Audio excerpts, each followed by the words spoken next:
Hey guys, how we doing? This is video 2 for this week, and we're still solving oblique triangles, but this example is just a little bit different. So I'm going to switch over to the visualizer so you guys can see. When we are working with oblique triangles, we can't use Pythagorean theorem. We have to try and utilize either the law of sine or law of cosine. Now in this example, we need to check first, can I use the law of sine? Because we like using the law of sine. The way we check if we can use the law of sine is, well, angle, side across. Notice I don't know the angle for the side across. I can't use it for A. Notice for side C, I know C, but I don't know angle C. I know side B, but I don't know angle B. If you don't know an angle across from a side, you have to use law of cosine. In general, law of cosine is the following. A squared is equal to B squared plus C squared minus 2BC cosine of A. And for those of you who don't remember, these 2 points are the most important, or these 2 inputs are the most important. The side A and then angle A. I'm actually going to be solving using A in this case. You could solve for any of them first, because remember, we're solving for the whole triangle. The reason why these are so important is these 2 pieces have to be one of our unknowns.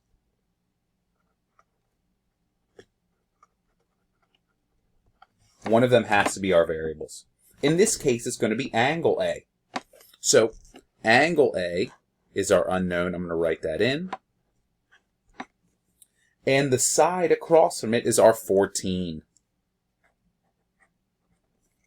Those 2 pieces need to be written in first, or I would recommend writing them in first. Because the other 2 sides, the 9 and the 6, are completely arbitrary. 9 squared plus 6 squared minus 2 times 9 times 6. All right. We need to know those 2 pieces. So really, that doesn't tend to be the hardest part. Most of the time, it's the algebra involved. So we go through 14 squared is 196. 9 squared is 81.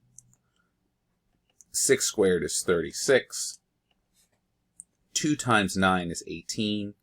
18 times 6 is 108. Cosine A. Still have our unknown.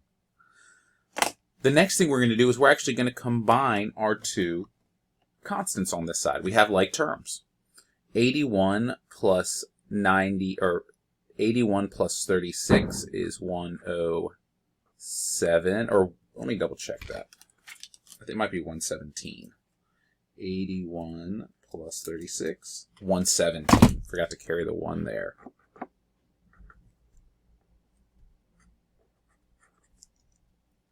Minus 108 cosine A. Now, again, a lot of people want to combine these 2. We cannot combine these 2 terms. They are not like terms. Because the 108 is attached to the variable A, it is not a like term.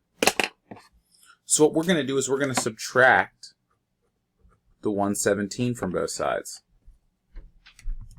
So we have 196 minus 117, which gives me 79 is equal to negative 108 cosine of A.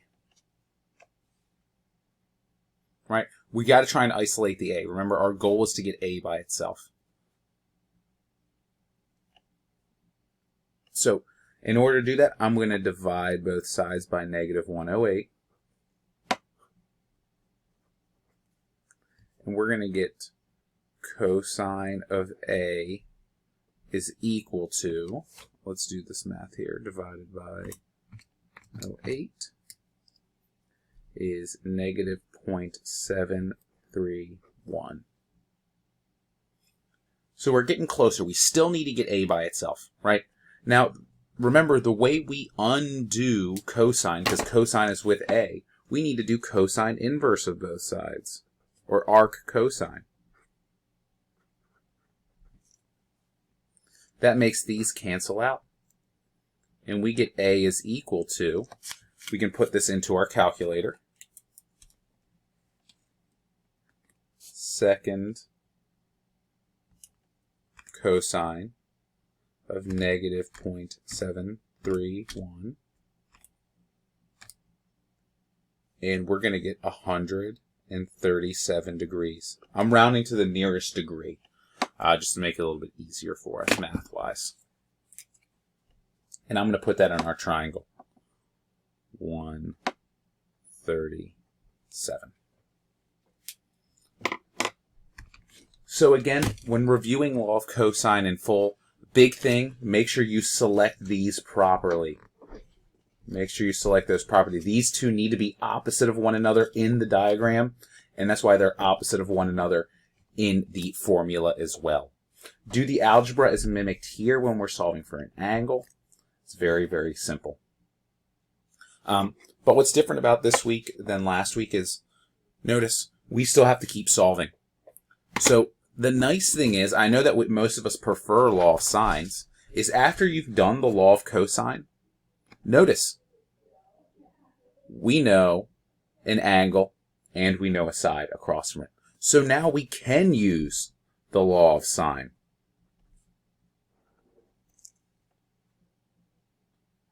And that's really helpful. Notice I know the information for A, 14 on top, sine of 137 in the denominator.